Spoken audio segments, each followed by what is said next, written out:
अस्सलाम वालेकुम एवरीवन। ये है क्लाइमेट चेंज की class for development studies BDST 831 आप लोगों का। आज हम लोग वीक 10 की तरफ जा रहे हैं। Before we go ahead I just wanted to share some tips, क्योंकि अब आई अंडरस्टैंड कि सबका routine and everything is pretty much out of order, so I just had a few tips जो कि I felt would help you. So to start with, make sure that you set up a routine for yourself and follow through with this from Monday to Friday at the very least, ताकि आपका एक जो routine बनी हुई है school day की या work day university के डे की, तो वो कंटिन्यू रहे. So try to follow a 9 to 5 schedule. Make sure you set up an alarm if you need it.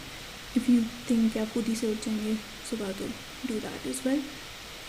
And then, I mean, the good thing is right now you don't have to travel to the university. So basically आपने सुबह उठना है, बिस्तर से उठना, फिर जो भी आपका वर्क स्टेशन है उधर तक जाना है. So your commute time is going to be 0, which means that you can set up a 30 to 60 minute leisure reading time in the morning, which is going to help you sort of start your day on a positive note. Second or thirdly, make sure कि आप अपना workstation एक properly set करें घर के ऊपर. Try करें कि it's as far away from your bedroom as possible. I wouldn't really recommend कि आप इवन अगर आपके पास राइटिंग डेस्क है तो उधर सेटअप करेंगे unless you're very disciplined. But for example, I'm using the dining table right now, so just make sure कि वो एक separate location हो जहाँ पे that's the only place where you should go to work. Then also, if it helps, मैंने इधर link किया हुआ है. Once I put the slides that you can follow the Pomodoro technique for productivity. Personally, it never helps me, but if it helps you, then why not use it?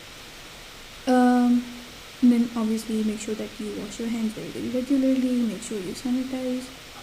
If you can't wash your hands, make sure you disinfect all the surfaces that you're touching. And see if you can allow yourself one outdoor physical activity a day, right? So आज या फिर maybe later on we'll talk about communicate. Actually, we'll talk about it during our discussion section.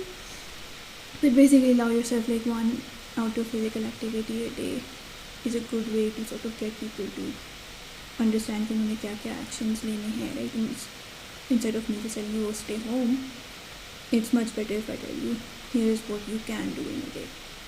But also don't go way far away from your home, and also don't go out unnecessarily. I'm going to be planning a lecture pretty soon on the COVID-19 situation. Once that is up, I'll let you know. But I just thought I'd include these tips before we start. So basically, before your exams, we covered the lecture for week 8. Week 9 was supposed to be your midterms, and then we were supposed to have week 10 last week, but अब हम लोग इस week से week 10 start करें. So for the next 2 weeks, we're talking about climate change mitigation, resilience and adaptation. So before we go ahead, basically we'll go over all 3 things, right? Climate change mitigation, resilience and adaptation in as much detail as we possibly can today. और फिर बाकी जो part है we'll continue with it in the next lecture. And we'll use examples wherever necessary. Before we do that, however, we're going to go over the really quick definitions for each of these terms, so we know what we're dealing with as we go ahead. Right. So let's start with mitigation. I'm also going to try to make sure that maybe speed is not too fast. We'll see how this works out and then go ahead. Right, so what is mitigation? Right, so mitigation, it's basically actions that you can take or that governments take in terms of policy to reduce the human impact on the global climate. Or as Dessler explains it, it is the reduction of greenhouse gases so as to avoid climate change. Right? That's a very, very simple definition, and I think it basically covers the entire concept very succinctly. So the main goal here is to reduce greenhouse gas emissions. Right? That's basically the main driver of global warming in a number of ways. The diagram you see here, just make sure that you get a quick look at it. We'll come back to it towards the end of the mitigation component in a few more slides. But basically this is a nice way to see how mitigation for greenhouse gas emission works. Next we've got resilience. And resilience is defined in different ways by a number of authors. All of these are included in your readings for this week, except for Parodi, right? That's another extra reading, which I can put up on LMS later, but it wasn't one of your required readings. Anyway, so Adger et al., this is from the Dreisaitl book. They define resilience as the ability of a system to absorb change while retaining essential function. Right, so this is resilience of function. To have the ability for self-organization being the key word here, and to have the capacity to adapt and learn. And what's interesting about this definition is that the concept of adaptation is also somewhat included in the concept of resilience, right? So aage jaakar I'll also explain how resilience and adaptation, they're both in some ways the two sides of the same coin, and they're both very, very interrelated. We'll come back to that later. IPCC की definition, which is more of a formal definition, IPCC being the key scientific and governmental sort of body that will decide or that will track climate change as it happens, or that has been tracking climate change as it happens. So they define resilience as the ability of a social or ecological system. So you know, it's sort of defining it in more detail, right? जो पहली वाली definition थी, it might be similar in some cases, but it's also giving it more qualifiers, right? So when you say it's the ability of a system to absorb change, IPCC by definition goes really into the climate change resilience field, and it says it's the ability of a social or ecological system to absorb disturbances while retaining the same basic structure and ways of functioning, the capacity for self-organization, and the capacity to adapt to stress and change. So what do you think are the similarities and the differences in the two definitions? That's going to be a point for discussion.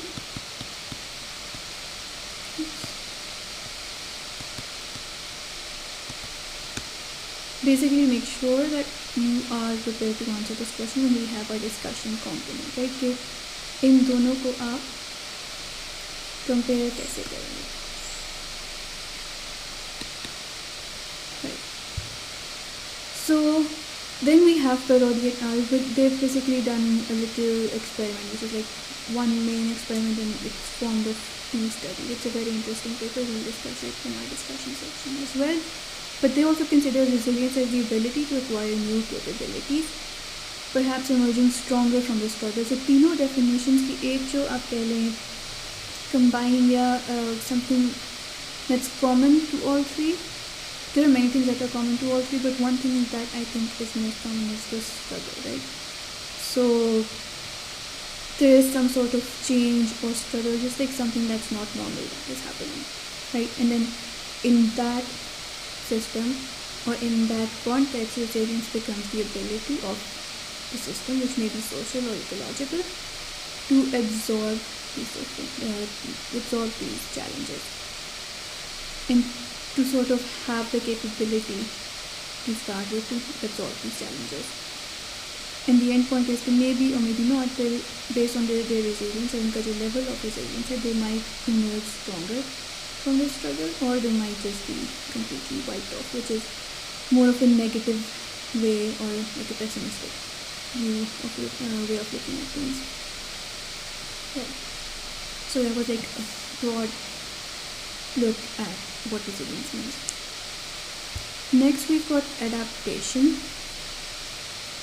Adaptation simply means or entails preserving existing resources, right? So let's say you have cities that want to adapt to climate change. Now we've seen a lot of figures जहाँ पर they tell us how rise in water levels will mean that a lot of cities will end up underwater. Right, and that's not acceptable. Especially coastal cities. So these are cities that already face pollution. Now adapting to climate change would mean that you would want to preserve the resources that you have in terms of, let's say, roads, buildings, schools, natural resources as well, land for example. Or if you want to make sure that in the face of rising sea levels, you're able to make sure that इन चीज़ों को ज़्यादा impact ना करे. And how do you do that is again, it depends to a large extent on how easy you do it. Now, here's one other point that I flagged for our discussion later on. We consider the example of our current situation right now with the COVID-19 outbreak. If you think about how we are adapting to a number of things. I mean, even at the university level, we are adapting to a challenge to our system, which is a pandemic. And we're adapting by, let's say, moving to online lectures in one go. So हमारी जो resource है कि आप कह लें the resource to teach or the capacity for you to learn will make you trying to make sure that that doesn't get disturbed. So we are in one way adapting to this external shock to our system. Now, like I said earlier, adaptation or resilience, they're more or less, you can't talk about resilience without talking about adaptation, right? So, and vice versa. So adaptation is resilience based on the पहले meaning. It's a form that seeks to secure the continuation of desired systems functions into the future in the face of changing context. अब ये climate change काफ़ी specific इस context में आ चुका है. Through enabling alteration in institutions and organizational reform. Right, so adaptation as resilience is something where you are looking at the longer game, you're looking at the longer picture of long-term solution लेकर आ रहे हैं. So you see that climate change we get something that is more or less inevitable, right? Unless we act, which we're not doing. And even if we do act, climate will change, but we'll be basically adapting to it. So adaptation is resilience. We want to make sure that in systems that we are used to, or the functions that we're used to, that they continue into the future as well. We want to be able to continue traveling, let's say, from point A to point B. So we want to make sure that एक ऐसी necessary cheese that continues in the future despite the changing context brought upon by climate change.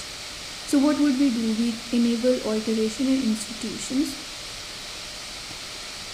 and also organizational reform. Now this is very, very difficult as we've discussed in classes as well. Why? Because institutions can be very, very sticky, and we're seeing it with climate change and with the entire debate around climate change. Like we don't want market liberals क्या कहते हैं कि they can't afford to sort of give up the economic growth that they've been following.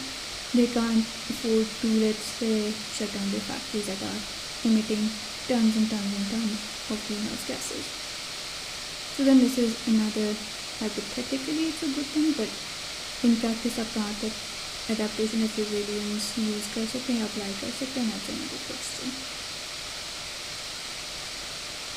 Just another thing, in environment and society, the unit of analysis has generally become the socio-ecological system. So जब हम पीछे resilience की slide में when we were talking about changes to systems और ये एक हमने socio-ecological system की बात की थी.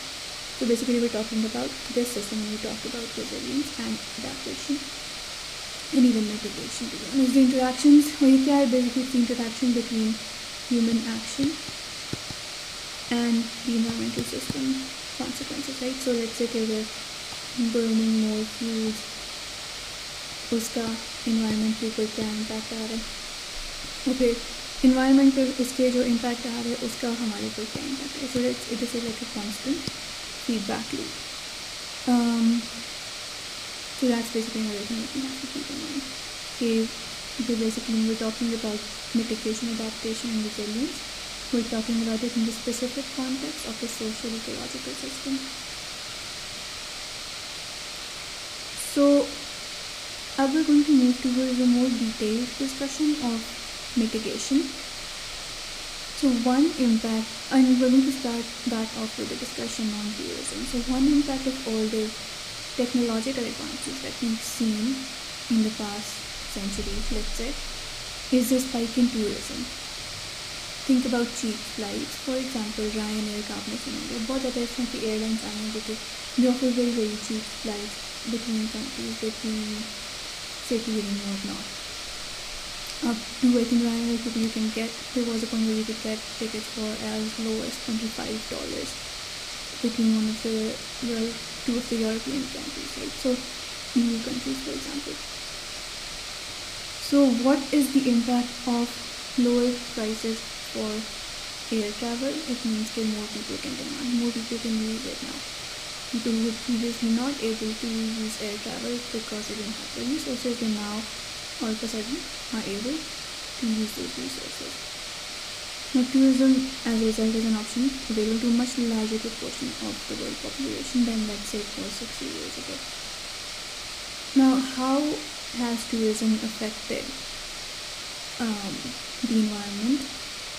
To have a look at that, we're going to watch this short clip.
Right, so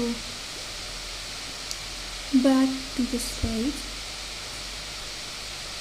First, we just showed like a quick picture of what tourism is going to do, and then we also got the question of ecotourism and whether or not it really is sustainable.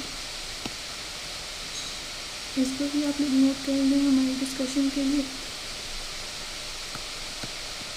So we will be discussing the question of whether or not it really is sustainable. Right, so then we have another video. शुरू में हमने discuss किया था about air travel, right? So we're going to have a quick look at the impact of airplanes on the environment as well.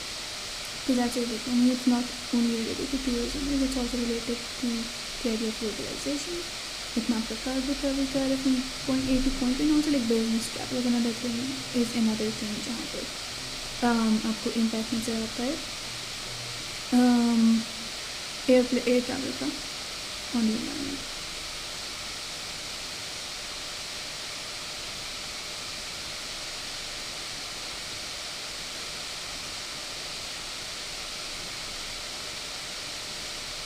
Flying is nerve-wracking.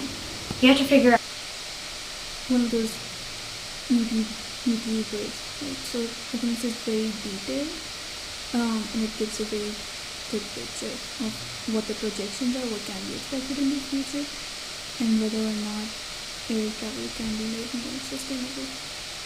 the time to get to the airport, if you packed the right size containers for TSA, if you'll end up in the middle seat, if your flight will be delayed.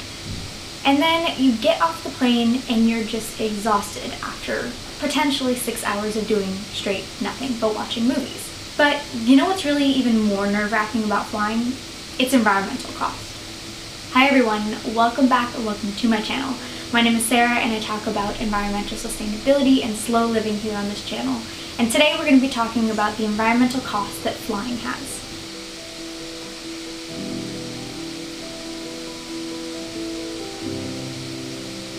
Today, flying counts for about 2 to 5% of the global greenhouse gas total emissions. And while this doesn't seem that big of a piece of the pie, there are two reasons why you really should care about the environmental impact that flying has. The first of which is the rate of increasing travel. So airlines estimate the amount of air travel will grow by an average of just under 5% per year up to 2034, which means it could have consumed 12% of the world carbon budget for the 1.5 degrees Celsius by 2050. And while most industries are decreasing the amount of greenhouse gases that they're putting into the atmosphere, flying it's not possible because biofuels are not caught up with technology or technological advances to replace fossil fuels. The second reason that you should care about your flight's environmental impact is that for those people who fly, which is only about 5% of the world's population who has ever flown, flying can be the biggest piece of the pie for your personal carbon output. For myself, I actually put 7.4 tons of carbon into the atmosphere by flying this year. And just throwing that number out is hard because there's no reference points. So to give you some examples, not driving a car, I've saved 2.4 tons, and eating a plant-based diet, I've saved 0.8 tons. And these are really estimates because it's really hard to calculate the true environmental impact and greenhouse gas emissions per person because it's lots of variables. It was really an eye-opener for me when I realized that all the environmental personal choices I've made are negated by the flights that I've taken this year. And for reference to the average population, the average American uses about 19 tons of carbon per year and the average European about 10. So because of this huge portion of our carbon personal impact, there are a lot of opinions and stances out there. One of which is from Jack Miles, who's a reporter with the Washington Post. He says that we should take a deep, slow breath and throw away that bucket list for good. You are needed at home, my friend, urgently needed. For the love of Earth and of those who will inherit it when you are gone, stay right where you are. Yikes. So instead of quitting travel, are there ways that we can really negate our flight's impact? And the answer to that is yes, kind of, asterisks. Put the asterisks. So the first option for this is carbon offsets. And it's a word that you probably heard. Maybe you've seen it when you're booking your flight and it says, do you want to offset your flight? Well, here I am telling you, should you offset your flight? Okay, so I did a lot of research on this, and I felt that there were a lot of scientific jargon that I didn't really understand, but I got some key takeaways, and I think I have an opinion for you guys. First, what are carbon offsets? Carbon offsets are where we pay to have the carbon dioxide emissions from flying sequestered in another form, usually through tree planting. How this really works is that you go on a carbon offsetting website and you put your flight info in, and it tells you the amount of money that will take to donate to projects who will sequester the carbon that you've outputted through your flight.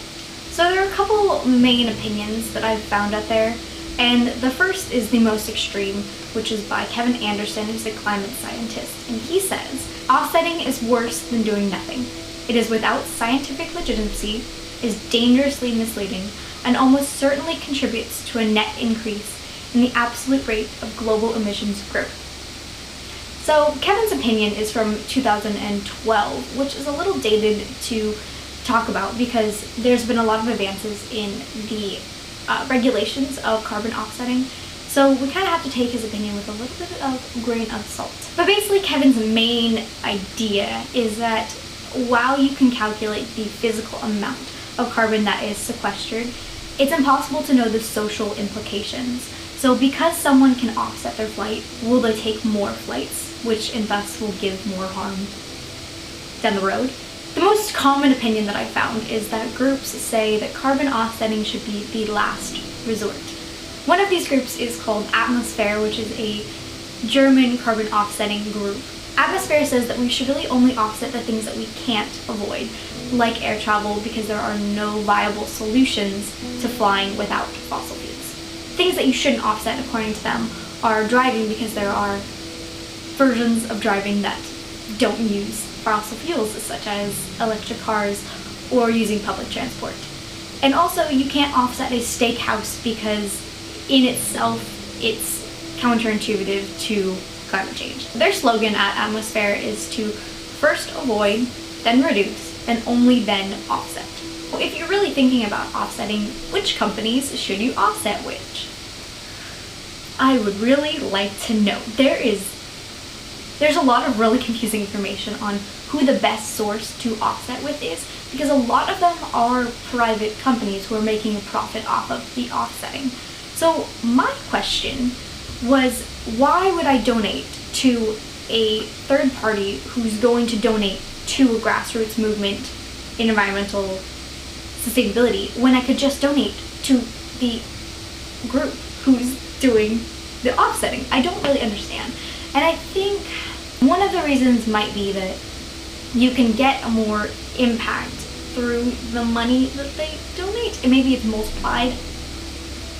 I think the best options right now that I figured out were donate through Atmosphere, which has really a great site, and I really recommend it that you research more into them, or just donate to a grassroots local environmental movement. And you can use Charity Navigator, which is a great site to see where exactly money is going through certain charities. For the final word on carbon offsets, we're going to give it to Dr. Kuchen, who is a Yale professor in forestry. And he says that his own view is that purchasing carbon offsets is better than nothing, assuming that you are careful about where you buy them.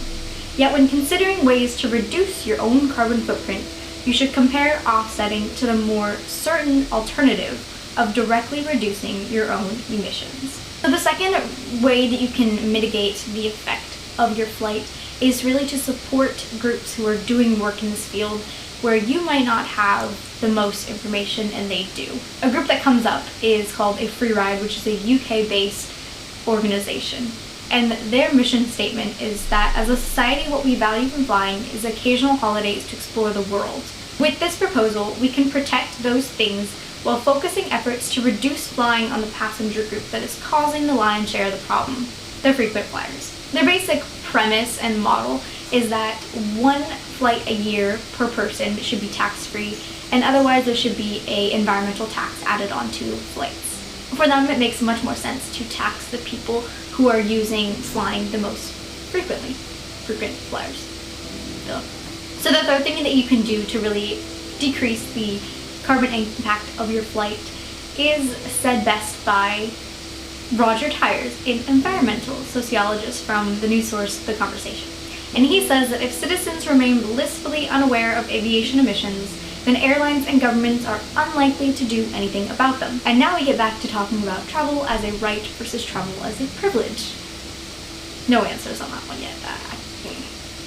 So that's a lot of information to throw at you, and if you're really still watching this, I hope that you learned something and that my kind of just taking other sources and putting it into one video is helpful, because I don't know any of this information. I'm not a climate scientist, but I think that gathering all this and putting it together for you guys is what I'm here for. My personal opinion and what I'm going to be doing going forward is first just taking more local trips and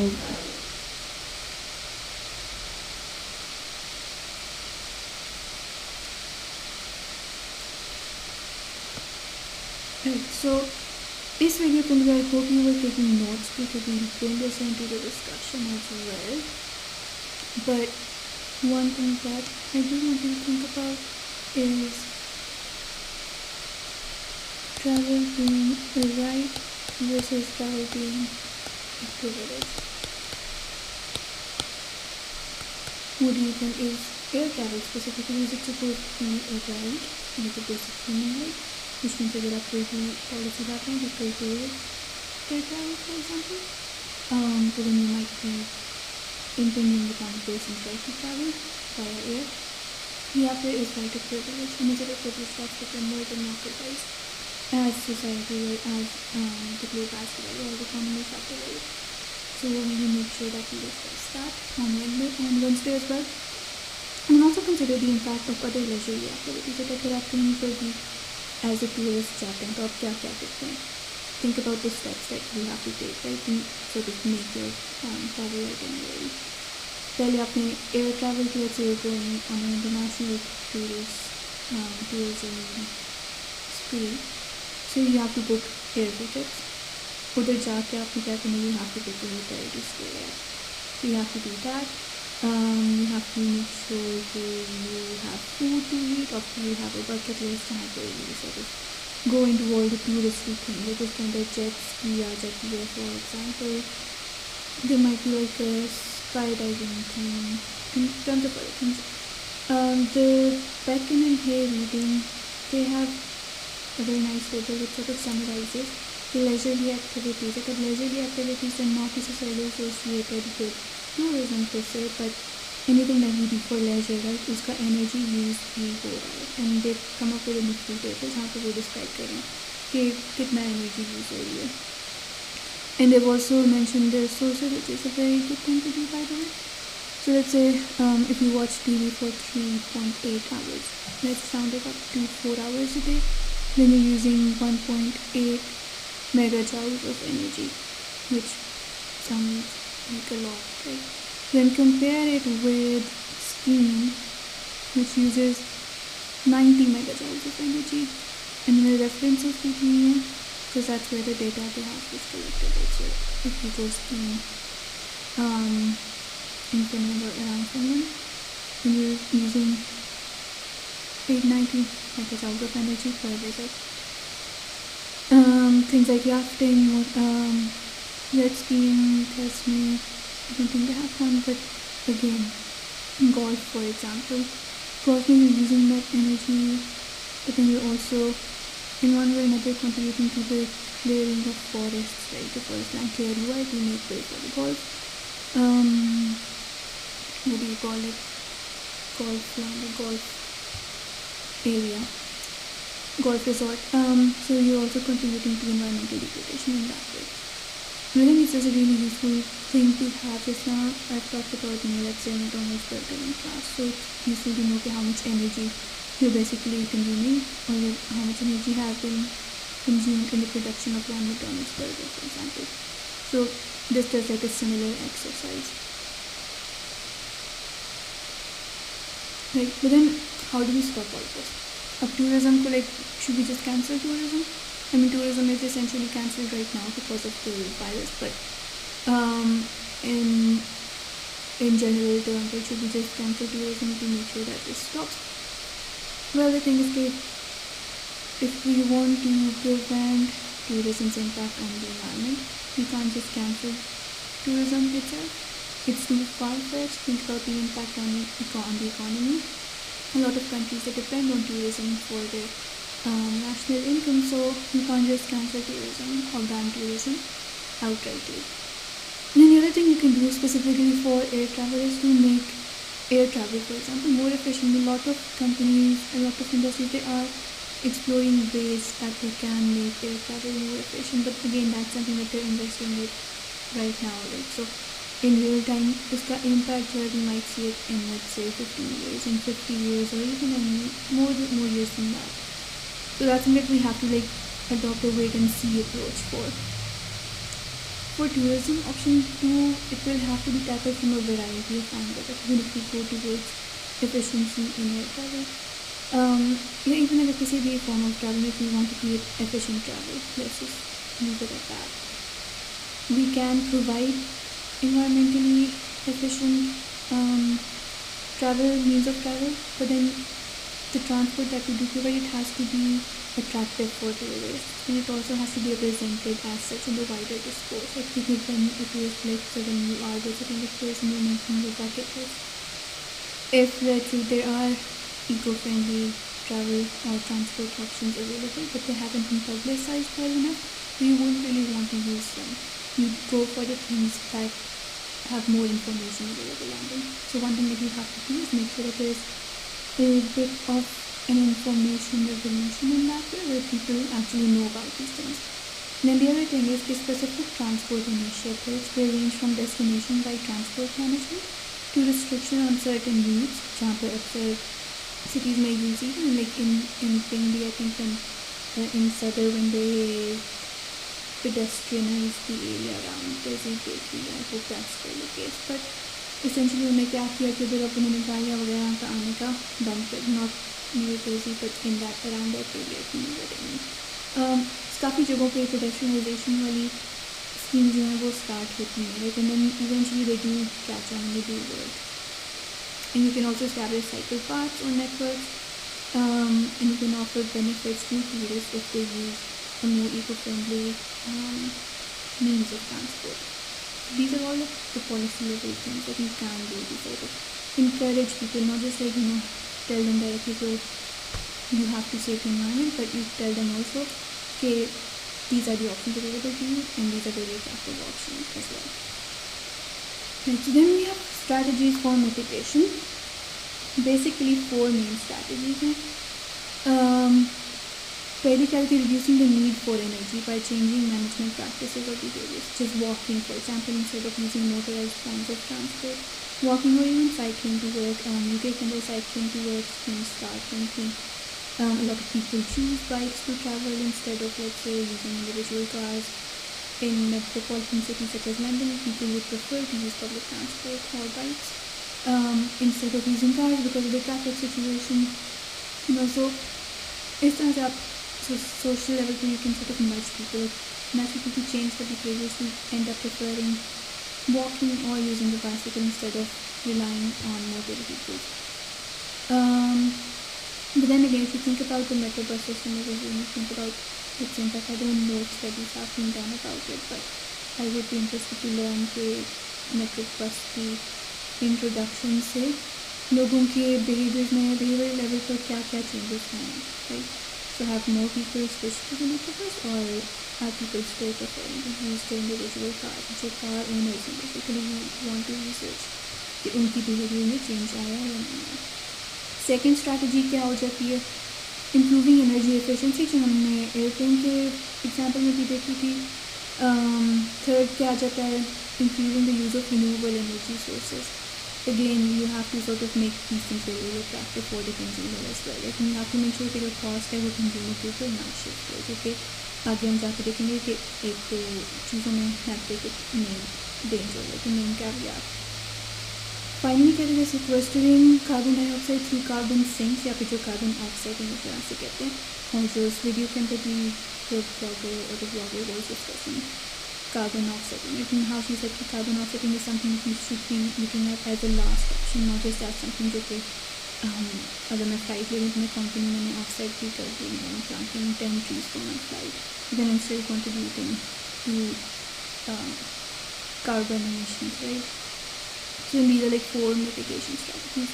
Now one thing that's very important for you to remember is that mitigation schemes इस तरह के ऊपर आगे जाकर भी हम discuss करेंगे, they're not going to have immediate effects, maybe like not even in the next few decades. ये एक आप longer game के लिए mitigation strategies adopt कर रहे थे, right? So you would use mitigation strategies to avoid, let's say, more than 2 degrees and 2 degrees Celsius of temperature change in the next one until like 1 to 2100, right? So आप एक long game play कर रहे थे when you are adopting mitigation strategies. Which earlier we said that we would come back to this diagram. So let's just observe this for a little bit, right? ये एक mitigation, climate change mitigation को एक तरह से capture कर रहा है. So you have all these processes that are releasing carbon or greenhouse gases into the atmosphere. Some of these are natural processes, but then there's also man-made processes, right? So energy transport industry will release carbon into the atmosphere. You have industries and whatnot, these सारे काम कर रहे हैं.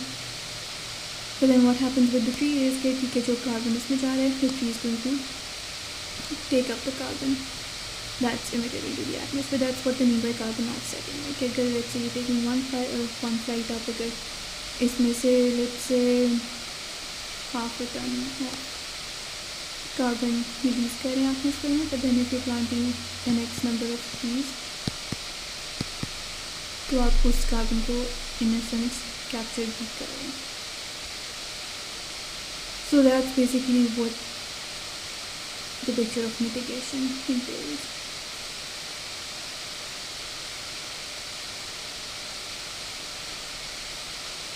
Now we're going to look at mitigating carbon emissions in particular.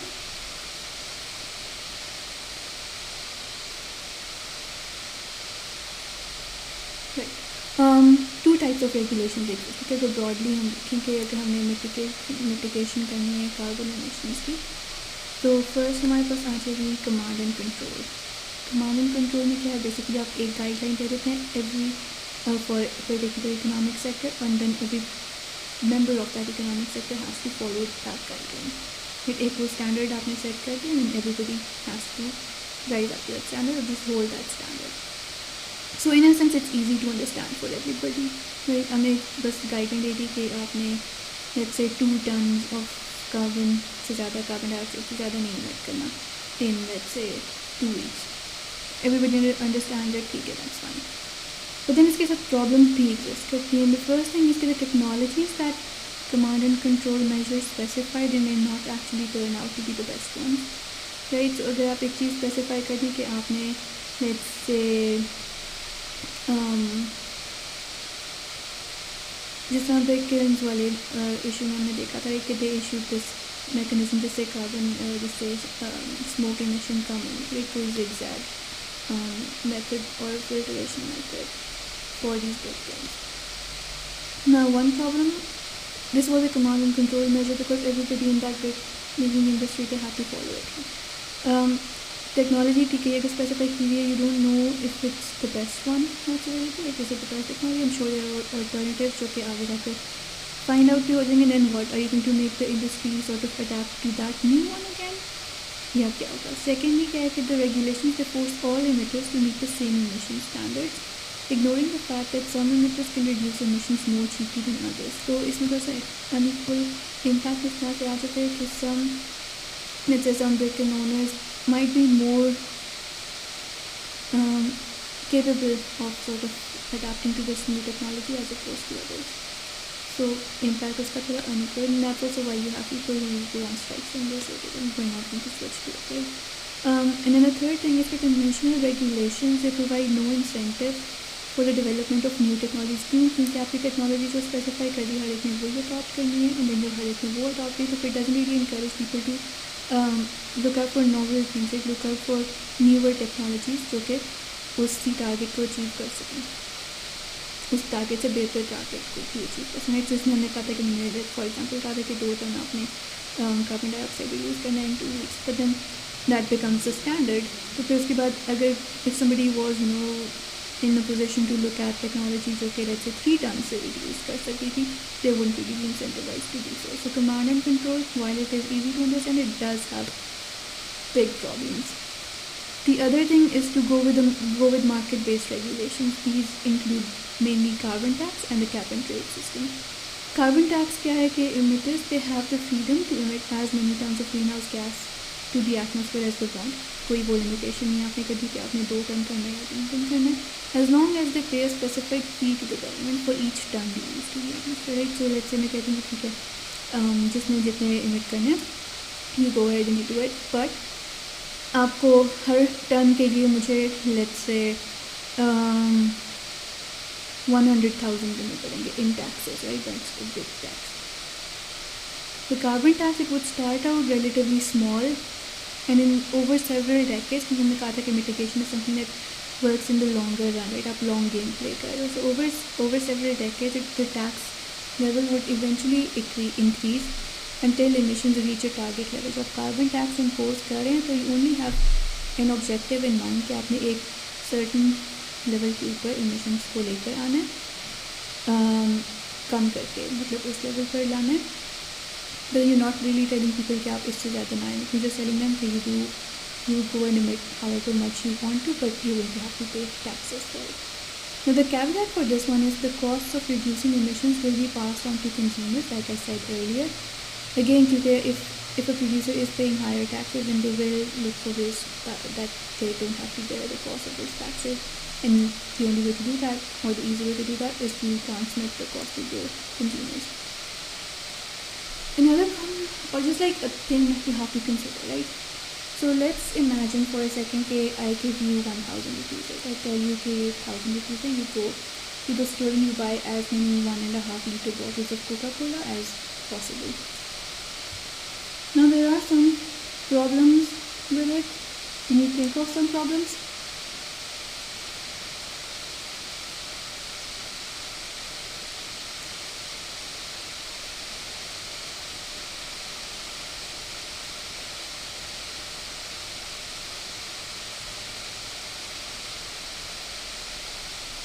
इसमें क्या होगा कि अगर आपको 1,000 की जाके कह रही हूँ कि आपने 1,000 के ही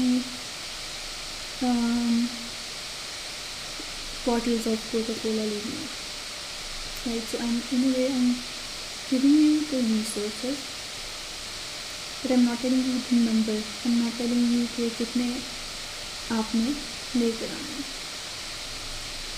और इसको भी हम रिलेट करें कार्बन टैक्स सिस्टम से कि डिज़ायर्ड emission reduction scheme यानी कि लेट्स मैं आपको 1,000 रुपीज़ दे रही हूँ, you go and buy as many bottles of Coke as you can.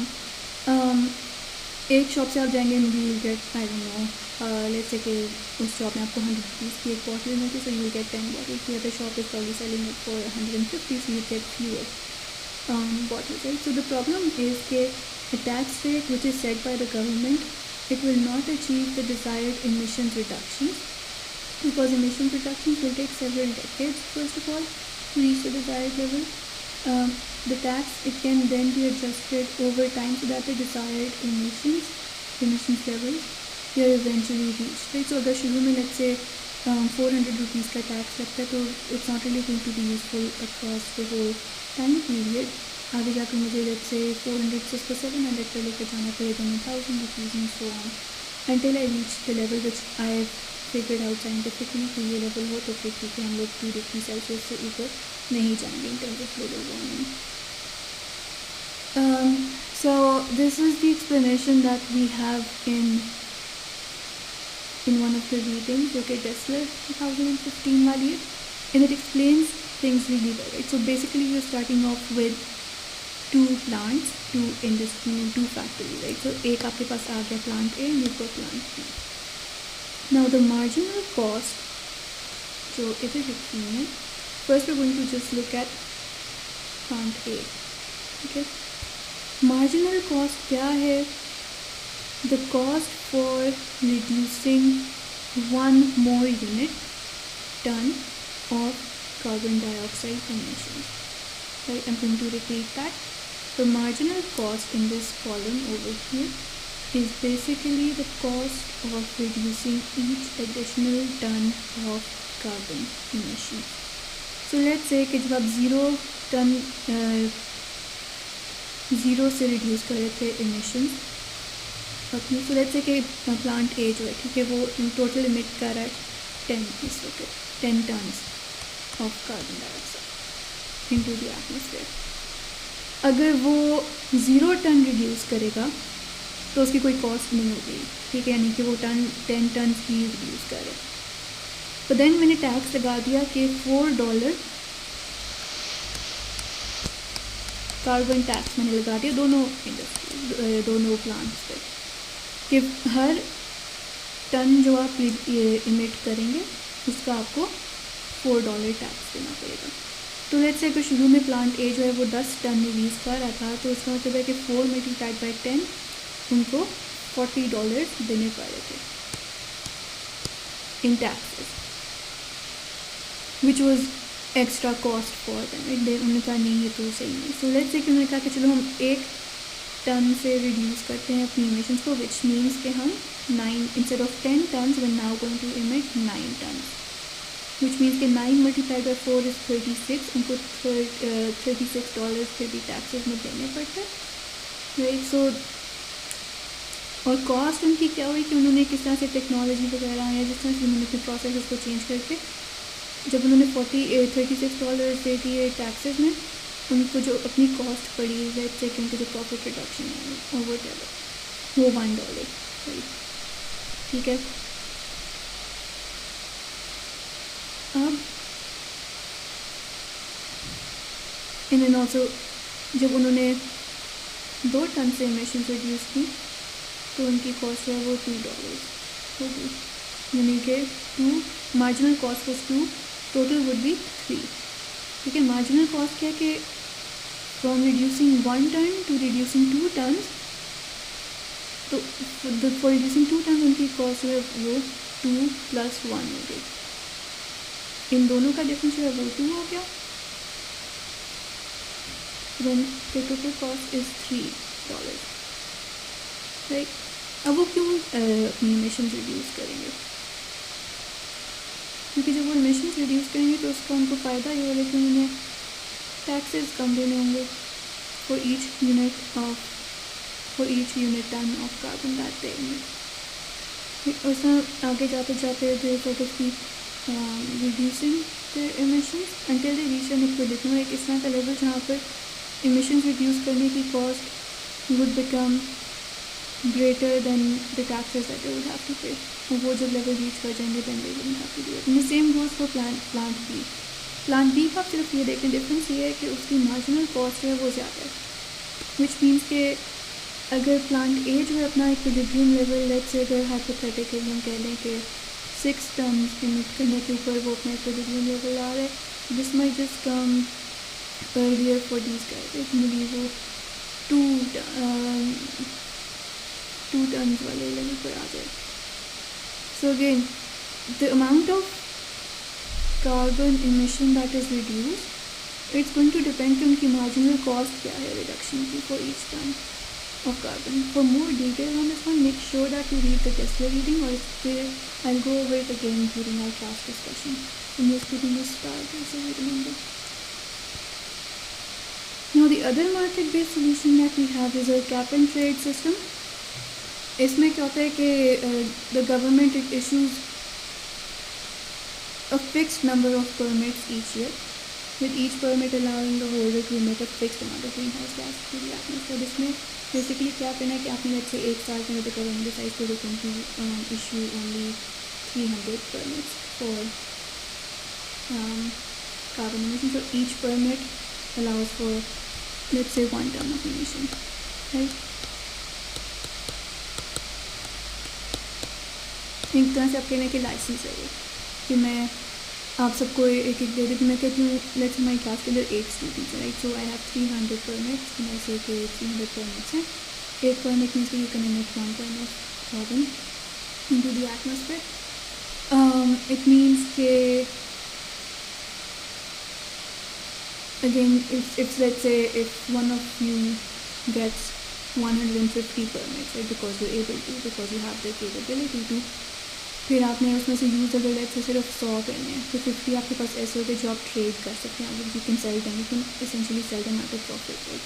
कि लेट्स से अगर उबैद के पास 150 है तो Ubaid can sell them 100 Ubaid ने यूज़ कर लिए to make your to produce whatever it is that your industry is producing. 50 आपने कहा कि परिभाषा को उतने को चाहिए थे क्योंकि परिभाषा वो only to get 25 permits. You tell परिभाषा के okay if you give me X amount of money, I'll give you these 50 permits, right? तो थोड़ा सा ये इस तरह से ट्रेडिंग सिस्टम इस्टेब्लिश हो जाता है. सो इसके साथ हम क्या मसला अज्यूम कर सकते हैं कि पॉसिबल है.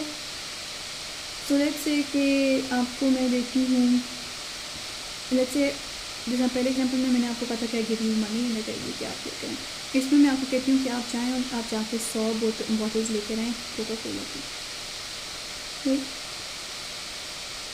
अब आपको कॉस्ट अनसर्टन होगी क्योंकि मैं आपको कह रही हूँ कि 100 बोतलें लेकर आएँ, बट अगेन एक दुकान से आपको 150 की मिल जाएगी एक बोतल, एक दुकान से आपको 80 रुपीज़ की मिल जाएगी. So then there will be some uncertainty about कि आप अगर 100 बॉटल्स ला रहे हैं तो उसकी कॉस्ट क्या होगी आपके लिए. अमाउंट ठीक है स्पेसिफाई होगी because you can you set permits, तो आपको पता है कि इससे ज़्यादा रिलीज़ होनी ही नहीं है इन्वायरमेंट के अंदर. But then again the cost is uncertain and that allows for a lot of like profit making and whatnot in the system. Cap and trade system, it's widely used in the EU, so we're going to quickly watch the rotation today. But again, before we go to that, the final way to mitigate climate change is to give people more information. इसका हमने बहुत ज़्यादा दफ़ा discuss भी किया हुआ, and I think your term paper is also going to be based on this a question about communicating climate change, for example, and the problems associated with that, right? So theoretically, the idea is fine that you give people more information, but then you can expect them to make wiser decisions, but in practice this is very difficult to achieve. Even look at the condition right now with the COVID outbreak. We're telling everybody to stay home, and that's the best thing you can do right now. But then you have people who are out of habit just because they are not used to the situation. Not everybody is following those guidelines, right? So that's another thing. Let's watch this cap and trade in the EU video first.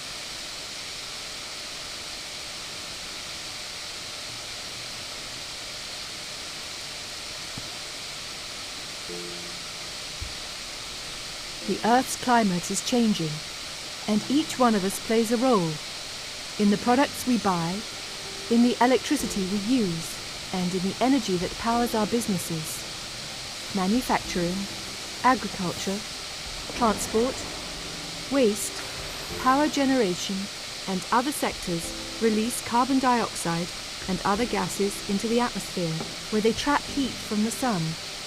But more carbon dioxide traps more of the heat, leading to global warming. The result? Changes in our climate, with ripple effects on weather, food production, water supplies, human health, and more. But there are smart ways forward.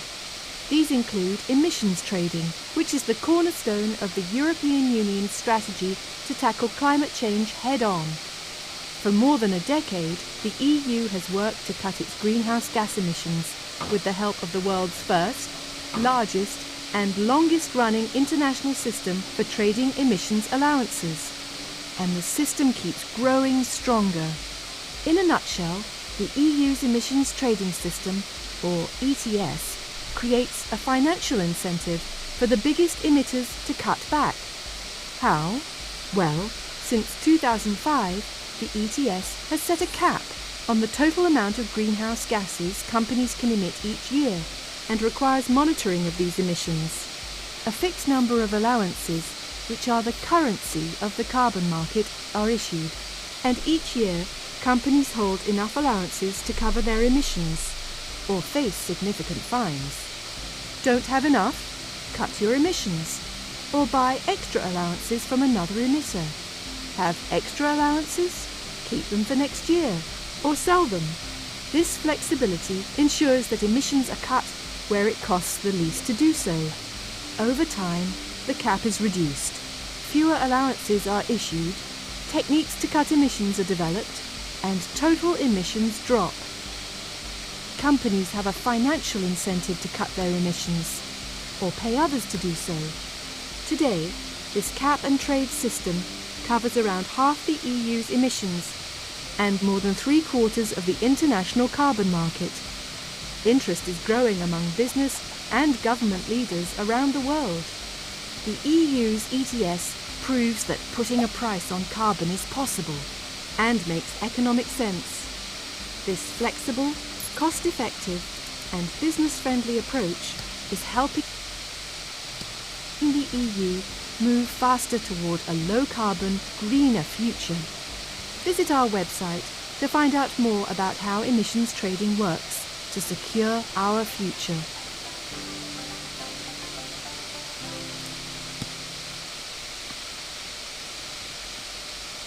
Okay. So that was about the EU's ETS system, or the cap and trade system that they have in place.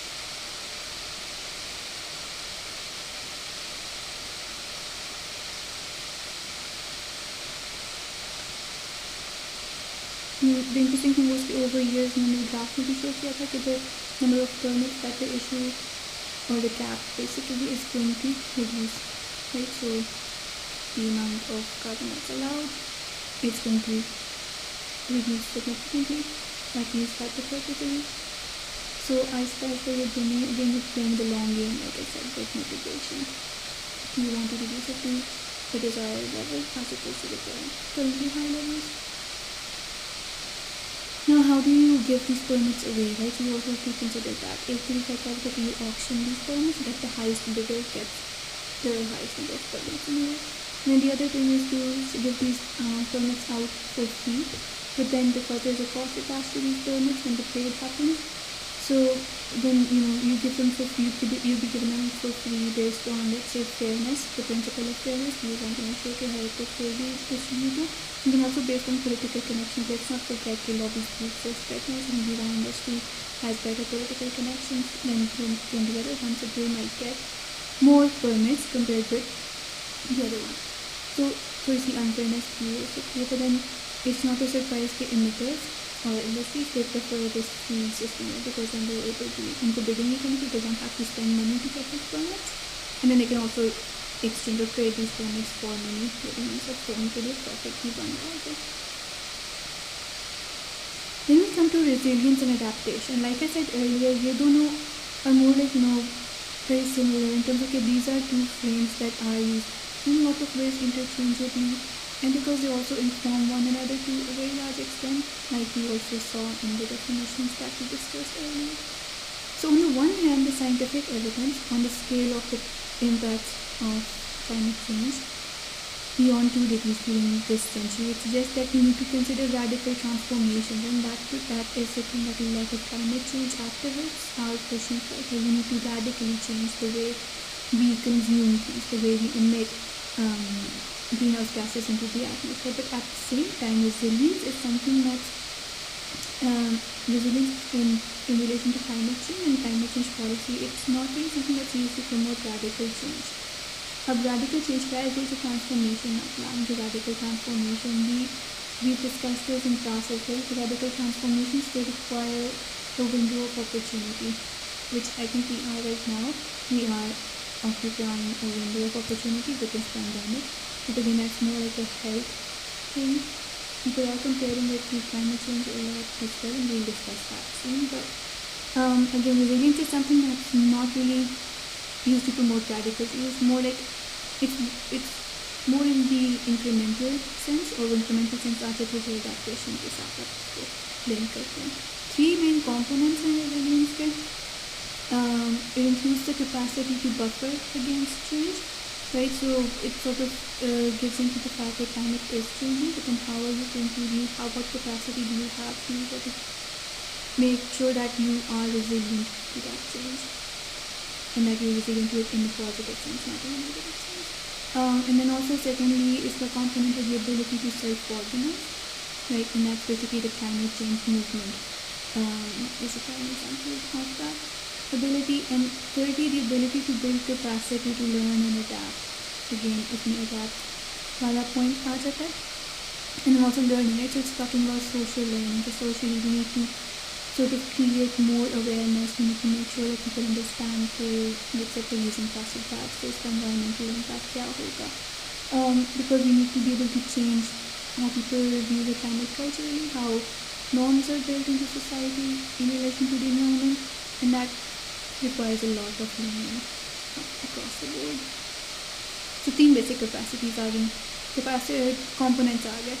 So इसमें पहला आ गया capacity to buffer against change, ability to self-organize, and then also the ability to learn and to adapt.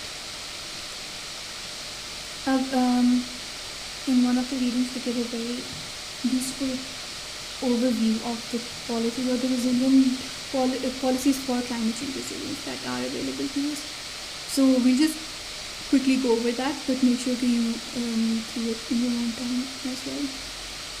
पहला क्या focus आपका होगा कि you want to make sure कि आपकी community is जो है वो resilient है, right? So in this case, again, like for each focus, you're going to be defining resilience in a very different way. This is very important to understand, especially from a policy point of view.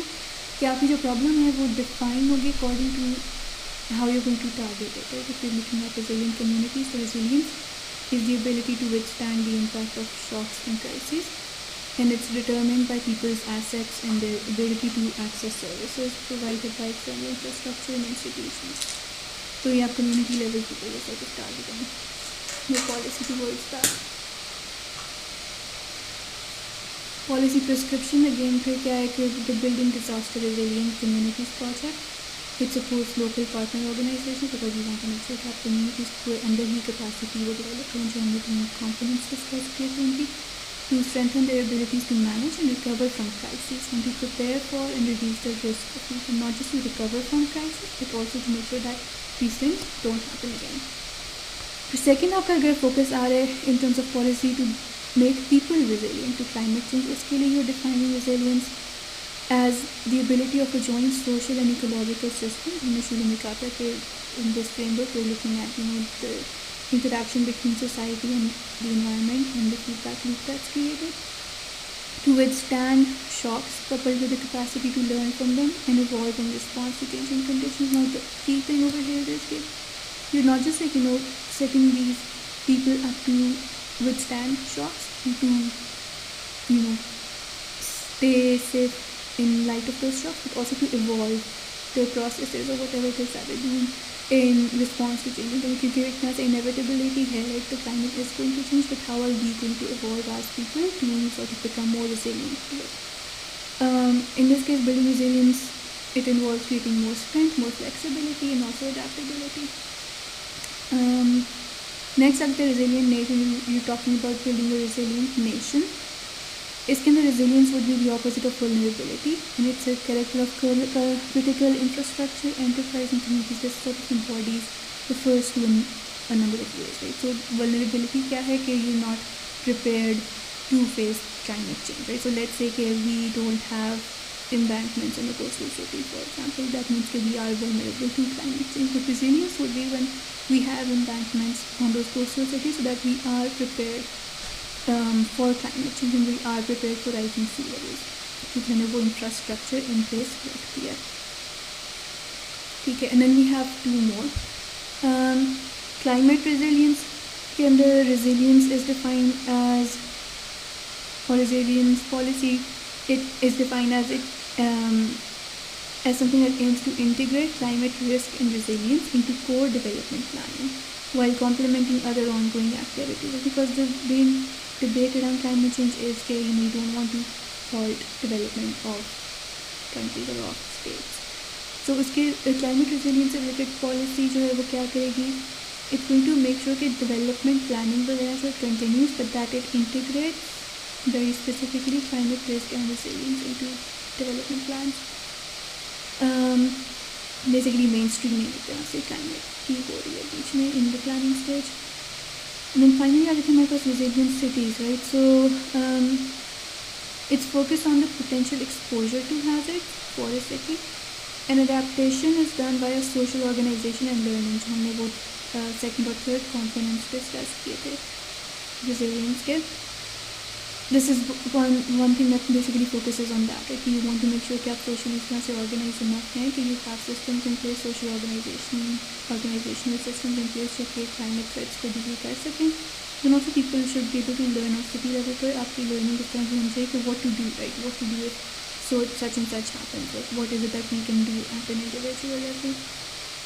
These are just like 5 ways of looking at policy related to climate change resilience. And I think this is a very useful tool to have in front of us. फिर next हमारे पास आ जाता है social learning and self organisation की हमने बात की थी. सो ये दोनों चीज़ें क्या हैं? Social learning it describes the capacity and processes through which new values, ideas and practices are disseminated, popularized and become dominant in society or subsets such as an organization or local community. इसके outcomes क्या हैं? there's going to be rounds of social learning. एक कोई अगर आप social learning का project initiate करें, it's not just going to be like a one-off thing. इसके राउंड्स आएंगे, इसके लेवल्स आएंगे. At the first level you just want to sensitize people about climate change. Just tell them, okay, oh, this is something that's happening, give them that level of information. Second level for you go, what can you do? You sort of have that discussion with them and then you go deeper and deeper. So the outcomes of these rounds of social learning, आप क्या करना चाहेंगे? आपने basically you're going to create new common values or sort of tweak existing common values, beliefs and behavioral norms that shape the institutional architecture of social life, right? So you want to make sure that people know enough to be able to really make the changes that are necessary in order to prevent global warming in the future. Self-organization क्या है? It's the propensity for social collectives to form without direction from the state or other higher level actors. So it's basically self-organization where you don't really need the incentive from the top down, but एक वो organically एक चीज़ create हो रही है, right? कि social learning जब हुई है, people become more aware of issues related to the climate and they automatically organize themselves. For example, we have to do something, right? So it's a bottom-up approach. आप कह लें कि empower people enough to be able to demand changes. और ये चीज़ हमने I think class में भी काफ़ी दफ़ा डिस्कस की थी. जो social learning and self-organization, they're both going to reinforce each other. क्योंकि social learning के बगैर I don't think you can have like a suitable self-organization system. So basically the two have to work together. Finally we come to adaptation. Adaptation के अंदर ये है कि there is going to be 2 types of adaptation, slow adaptation and fast adaptation. So slow adaptation क्या है? कि social structures and institutions which are necessary for adaptation to climate change are also often slow to change. So we've talked about how institutions tend to be very sticky. हमने path dependencies की भी बात की है, where it's very difficult for an existing institution to change radically. आप उसको अगर change करना भी है तो आपने incrementally change करना, you can't really transform them completely. So they're going to be slow to change. जब आप incrementalism की बात कर रहे हैं, you need to write it here. Incrementalism is a slower process. Like it's not like a very चुटकी बजा के अपने इसको change कर सकते हैं. So that's basically adaptation anyway. Other social drivers that operate on a relatively slower time scale, they can also include education. We've talked about educating or even social learning. It's something that's done in rounds with them, so you can't really get make people more aware of it automatically. Cultural norms, they're slow to change. Urbanization is a slower process. And isolation from nature. Like this is like all of these are slow processes and they refer also to slow adaptation. Fast adaptation क्या है? जो कि आप window of opportunity के लिहाज से भी देख सकते हैं. And it basically something that has to occur in the face of disaster, in the face of natural disasters, for example, right? So let's see if we can think about examples of fast adaptation for our discussion section. Make sure कि आप लोग ये discussion वाली चीज़ों के लिए notes ले रहे हैं. And finally, adaptation as resilience. Like we discussed earlier, how the two are very, very similar. So adaptation as resilience, it seeks to secure the continuation of desired systems in their functions into the future in the face of changing context through enabling alteration in institutions and organizational forms. So basically, you understand that climate is going to change, you understand that the change is coming and that it is going to have drastic effects on our ways of life, right? So once you know that, you incrementally sort of bring changes or alterations in existing institutions, in existing organizational forms, so that by the time those changes do come and by the time those changes do hit us, we're prepared to deal with them.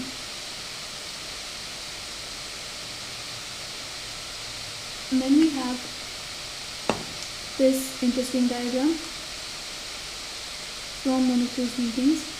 This is the Pelling reading. Let me just write this here. Make sure you familiarize yourself with it. This is on page number 16 now. So basically 5 इसके अंदर pathways आपको नज़र आ जाएंगे, right? So you have 1 here, 2, 3, 4 and 5. 5 pathways for 5 adaptive pathways basically. Adaptive agency, इसके अंदर एक चीज़ जो है वो डिस्कस करना ज़रूरी है. Adaptive agency is something that refers to agency that's held by individuals, by subdivisions or by cross-cutting communities. कि आपकी agency, आपकी capability क्या है of practice below the level of the organization. Organizational level से थोड़ा सा नीचे तक individual level पर let's just consider at the individual agency level like now. Pathway 1 कि आपकी adaptive agency is going to allow you to sort of learn about the ways that are available for you to adapt to climate change, right?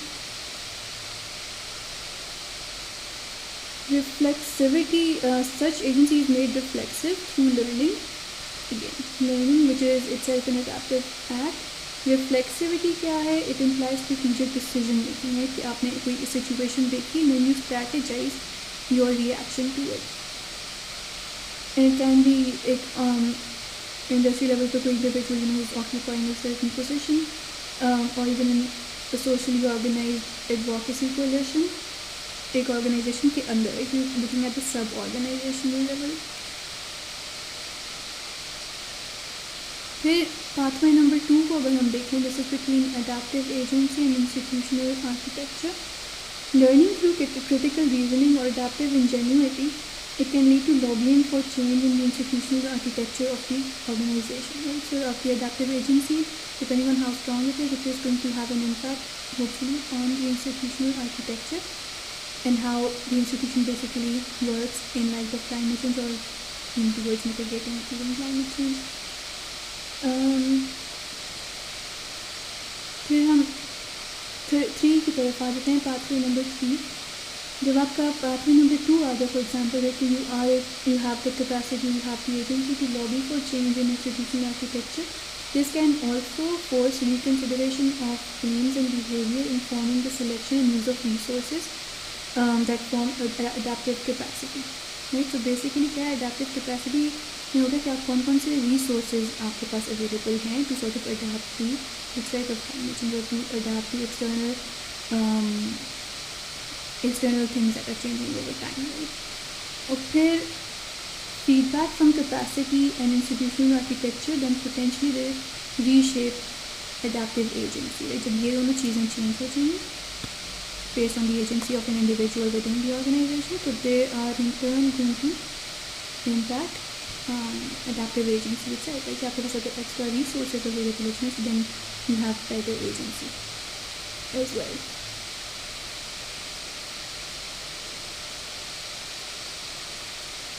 फिर हमारे पास आ जाते हैं number 4 and 5, right? क्योंकि बाकी तो within the organization he function कर रहे हैं, जो हमने 1, 2 and 3 के, but then 4 and 5 they refer to something that's external to the organization.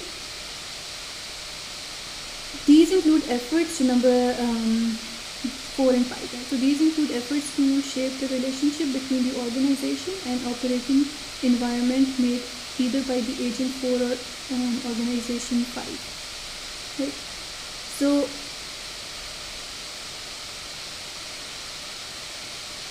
basically 4 and 5 क्या कर रहे हैं? They're basically shaping the relationship between the organization and the external environment or the external, let's say, systems, right? So within the organization, there's also adaptation going on. Then the adaptation that's going on within the organization is also impacting the adaptation capacity or the adaptive mechanisms outside the organization. So that's basically what this diagram is talking about. So next we've got, I think this is the final slide for today, yes. This is just something that I thought we'd leave, like this is something, just to move to sort of push this lecture forward. When current conditions or pathways of a system they become undesirable or untenable, resilience may no longer be a desirable attribute. Instead, there may be a need to transform a system to a completely new state. And this is something which talks about transformation, which talks about radical transformation. Okay, when we do talk about resilience in the face of change or in the face of challenges to existing systems, but then there's also situations where it might not be tenable, it might not be possible to continue to be resilient. Right? At that point, you would need to make radical change. You need to transform existing institutions, you need to transform existing organizational structures because they're just obsolete anyway. So resilience का भी इस लिहाज से you can say that there is a limit to resilience as well. But that's another thing जो मैंने highlight किया for a discussion component on Wednesday. We're going to discuss this question. Is there a limit to resilience? And can you think about examples? Like, can you bring in the example of the current situation with COVID? I mean, I know it's not directly related to climate change, but let's see.